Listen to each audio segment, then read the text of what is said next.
Cisco Secure Workload, Security Mandate, Secured SSH Access for IT and Secops teams. So let's get started. Okay, I've got two hosts here. One is a .85, the other is a .122. .85 is the asset I'm on now. I'm just going to show you IP tables, and we can see that there's some IP tables that have been inserted using Cisco Secure Workload, but there's nothing really being enforced at this point in time. We're going to go ahead and do that in a second. Next, I'm going to grab SSH for netstat, and you can see there's two hosts here, 85 and 129. They're both established connections. The goal here is to ensure that only .129 has access to any resource in the data center. It could be the cloud, it could be anything. But in this case, specifically in the data center for IT ops and NetOps folks, so they can manage these systems as needed. So I'm just going to give this a name. This is going to be a workspace, and the workspace is where we're going to build our policies and assign it to the scopes that we built in the previous video. So we're going to assign this to data center. At this point, nothing is happening. There's no assignment enforced on any asset currently.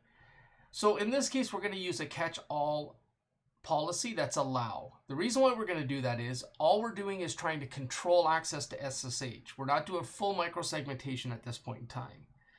So I'm going to create an allow policy and create a new filter. And again, this is where these tags are going to come in. They're very, very handy here. I'm going to give a description of management jump boxes. And I'm going to say in this case, address equals. Here you could be a little bit more creative. You could have had a tag that you could reference, but I'm going to use this now as a filter to be able to assign policy to, and it's TCP and port 22. So you can see that here, allow 192.168.255.129 to the data center resources. Now we could even be a little bit more creative here, and we could say if OS equals Linux, and then we could do one for RDP if OS equals Windows. In this case, I only have Linux in the lab, so I'm going to stick with that, but you get the idea. All right, and now we're going to do a deny. We're going to do it from the top or root to the data center, everything going to port 22.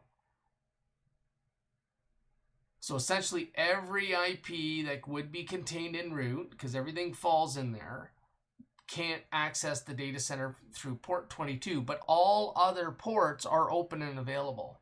Now we're going to go ahead and enforce policy here.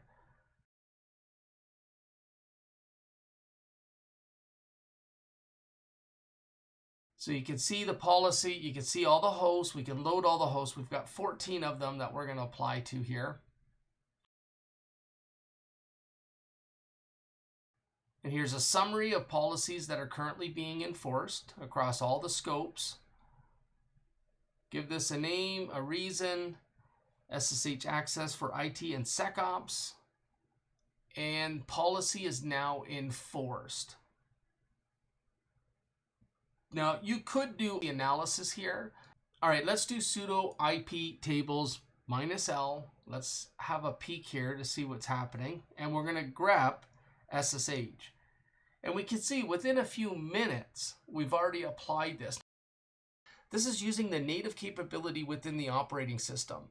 And the value in that is that Windows and Linux, they all test this. It's tested, it's vetted, it works.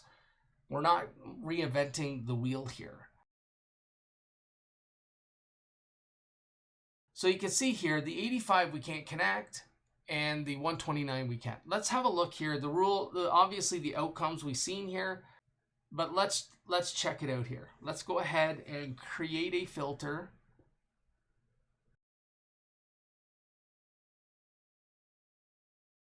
Filter flows, and change the timeline here. And we can see a permitted absolute. So that's our absolute policy. The asset we've connected to, consumer address of 255.129, so that's the client, and the server is 66.100, which is that P1. You can see here the port is allowed. Obviously, we saw that in the example. Now let's go ahead and do .85 and let's see whether or not it is in fact rejected.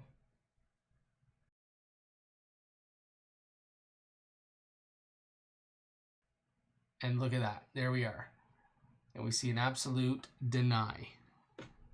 Pretty easy to add a layer of security within the environment that limits the adversary's ability to leverage SSH.